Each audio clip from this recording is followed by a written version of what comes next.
Hello everybody, I am Somewhere Along the Line Gaming, and this is a first sort of tutorial video in the series Tutorials, KSP Tutorials, where I'll be showing you how to orbit.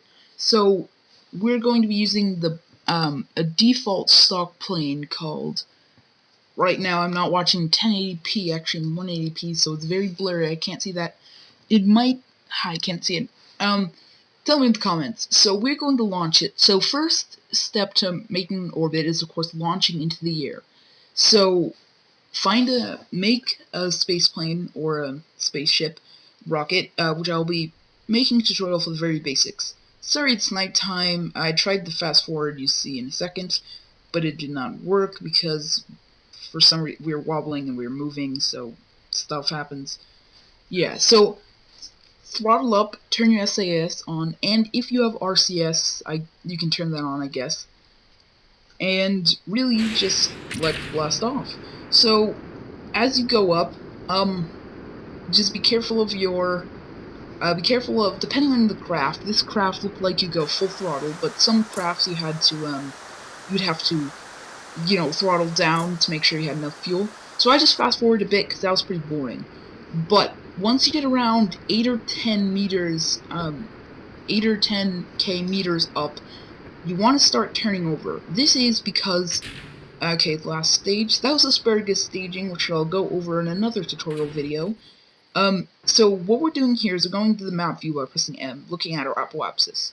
So first we went straight up, and that's propelling our velocity upwards, right? But now you tilt to the side, so you'll also go vertically. Is that horizontally? Sorry.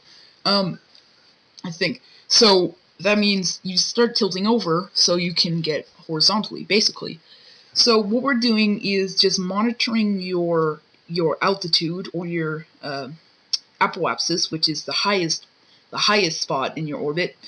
And I'm going for around a 130 orbit.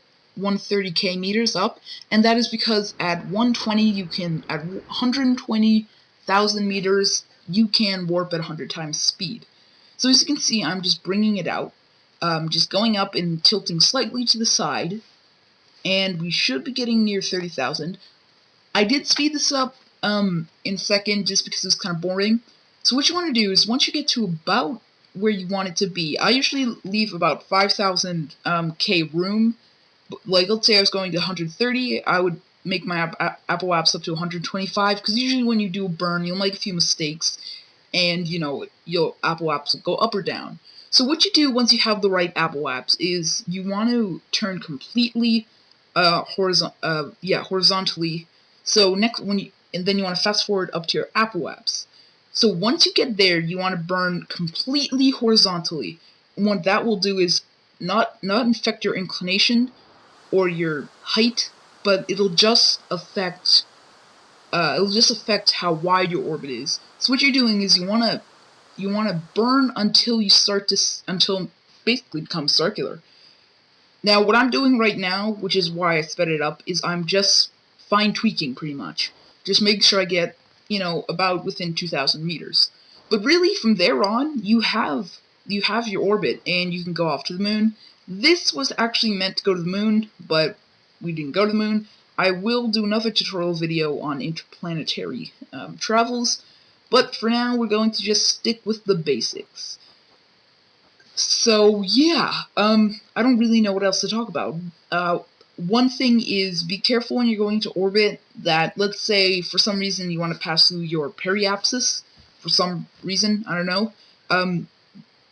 Make sure it's like, I think around 50,000 meters is where the atmosphere starts, and once you get into the atmosphere, you'll start to have drag, and that drag will affect your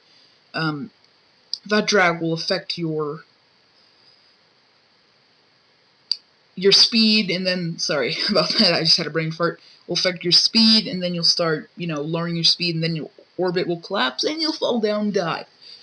So that's how you do an orbit. That has been my time. Please enjoy, like, and subscribe, and I hope